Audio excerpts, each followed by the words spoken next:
Oke, video kali ini saya akan membahas kelebihan dan kekurangan Honda ADV 160. Motor matic kelas 160 cc-nya Honda yang tertinggi. Di video saya sebelumnya saya sudah membahas detail tentang spesifikasi, test ride, dan juga ergonomi berkendara. Bagi yang belum menonton, silakan tonton videonya yang akan saya taruh linknya di deskripsi. Nah, di sini saya akan simpulkan apa aja kelebihan dan kekurangan motor ini. Tonton sampai selesai dan jangan di skip-skip ya. Saya akan bahas dari kelebihan terlebih dahulu.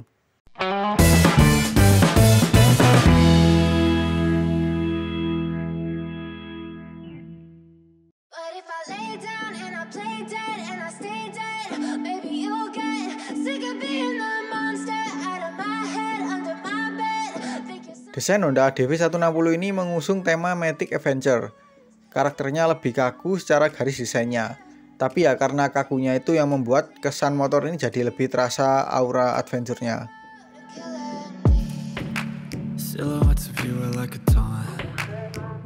Lampu Honda ADV 160 ini sudah full LED, jadi mengikuti teknologi terkini.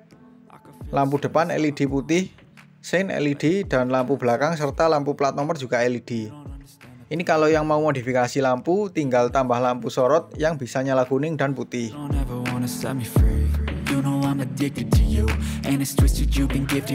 Windshield Honda ADV 160 ini sekarang tampil lebih tinggi ketimbang model sebelumnya, jadi lebih proporsional dan lebih mengurangi tabrakan angin ke badan. Cocoklah bagi orang yang mungkin mudah masuk angin. Dan yang masih sama dengan model sebelumnya adalah penyetelan ketinggian windshield yang bisa secara manual, nggak perlu repot lepas baut. Cukup tarik tuas di sampingnya lalu geser ke atas ke bawah.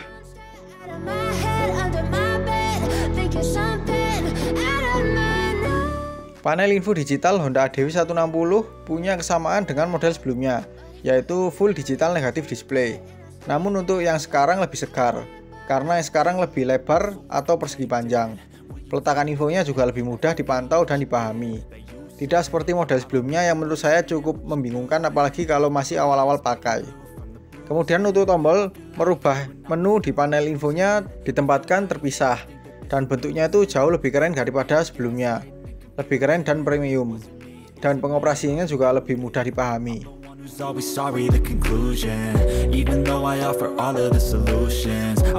Bagasi Honda ADV 160 ini sama halnya dengan saudaranya yaitu PCX, sangat lega untuk di kelasnya.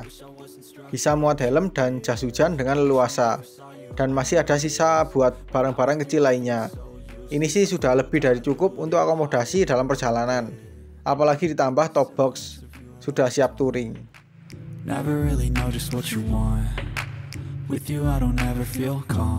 Ergonomi berkendara Honda ADV 160 ini hampir sama dengan sebelumnya. Yang lebih membedakan adalah di bagian stangnya yang sekarang lebih rendah, jadi lebih santai dan mudah dikendalikan. Lalu untuk posisi kaki masih sama, ada dua posisi, yaitu menekuk dan selonjor. Nyamanlah untuk dipakai jarak jauh.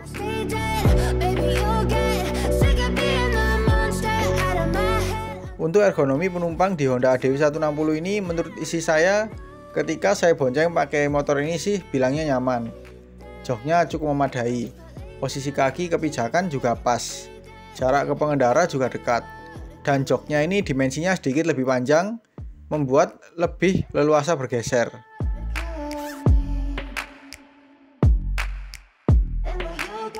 Mesin Honda ADV 160 ini kalau saya bandingkan dengan sebelumnya itu beda sekali karakternya. Untuk ADV 160 ini mesinnya lebih responsif dan bertenaga. Tarikan awal nggak terlalu berat, dipakai di tanjakan juga cukup mengisi. Akselerasi juga lebih cepat terutama dari bawah ke tengah.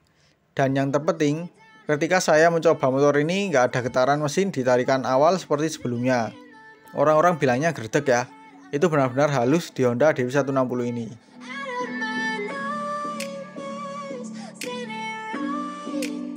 Untuk perawatan Honda ADV 160 ini juga mudah dari segi jangkauan bengkel resmi. Sudah tidak diragukan lagi, bengkel resmi Honda merupakan yang paling banyak tersebar di berbagai daerah. Kemudian dari suku cadang terutama mesin juga cukup mudah, mengingat mesin motor ini punya basis yang sama dengan PCX 160 dan Vario 160. Jadi ya banyak suku cadang yang sama.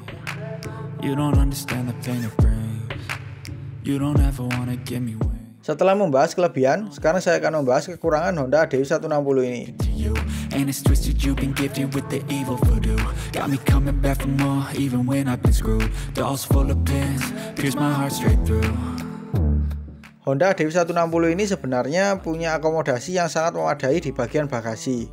Namun sayangnya seperti halnya pada motor matic sekelas yang tangki bahan bakar di ruang kaki pengendara, Dewi 160 ini tidak dilengkapi pengait atau cantolan untuk barang berkantong. Jadi cukup merepotkan kalau misal kita membawa kantong barang belanjaan dan sebagainya. Kemudian untuk laci motor ini juga hanya ada satu saja di sebelah kiri. Yang sebelah kanan tidak ada karena untuk tempat kunci keyless.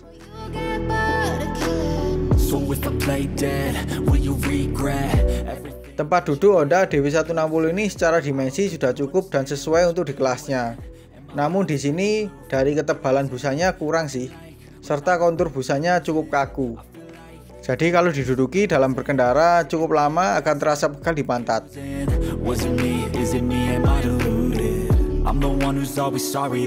Klakson Honda Dewi 160 ini menurut saya sangat kurang. Ini kalau saya misal punya motor ini, klakson adalah hal pertama yang wajib saya ganti. Alasan pertama adalah suaranya yang kurang keras.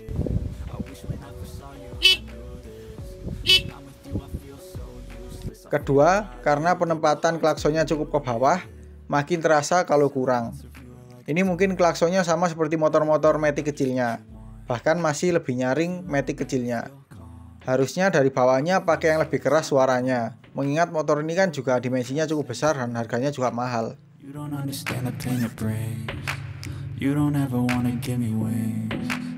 Untuk desain Honda Dewi 160 ini sebenarnya keren.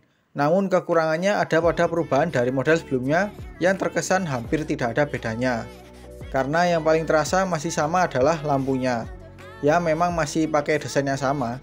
Jadi meskipun dari fisik ada perubahan detail dari bodi dan windshield, kalau dilihat dari kejauhan apalagi bagi orang yang awam akan berpendapat sama saja dengan model sebelumnya.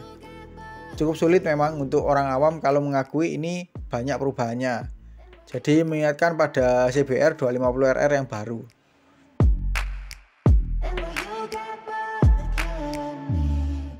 Varian warna Honda Dewi 160 ini sampai saya membuat video ini, menurut saya hanya itu-itu saja. Tidak ada varian warna yang dilengkapi livery seperti generasi sebelumnya. Untuk Dewi 160 ini pilihan warnanya polos semua. Paling hanya membedakan pada clearnya saja untuk dua tipe. Yang CBS pakai clear glossy, yang ABS pakai doff. Ya siapa tahu di tahun ini Honda menghadirkan pilihan warna baru yang lebih kental aura adventure. Toh juga ini hanya masalah warna saja.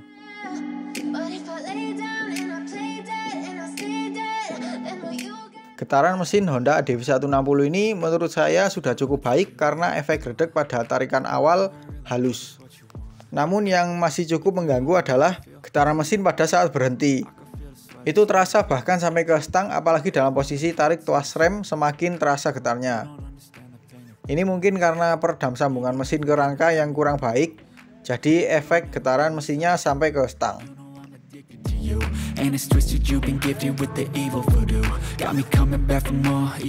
Oke, mungkin itu saja ya pembahasan saya untuk kelebihan dan kekurangan Honda Dewi 160. Mungkin kalian pengguna motor ini bisa juga tambahkan pendapat kalian melalui kolom komentar di bawah. Dan semoga video ini bisa jadi bahan referensi kalian ya, yang sedang mempertimbangkan membeli motor ini. Untuk penilaian saya, 1-10, saya nilai 8. Sekian dulu video kali ini. Kalau suka dengan video ini jangan lupa di like. Apabila ada pertanyaan, kritik, atau saran, silahkan komen di bawah. Share juga ke sosial media kalian apabila video ini bermanfaat. Jangan lupa subscribe untuk mengikuti video-video terbaru dari saya. Nyalakan juga tombol loncengnya untuk mendapatkan notifikasi video terbaru dari saya. Follow juga Instagram dan TikTok saya di @mojovibi. Terima kasih telah menonton dan sampai jumpa di video selanjutnya. I feel like when I'm with you I'm losing. I feel like you think that this amusing. Sitting there gaslighting and confusing. Was it me? Is it me? Am I deluded? I'm the one who's always sorry, the conclusion. Even though I offer all of the solutions, I wish you loved me like I love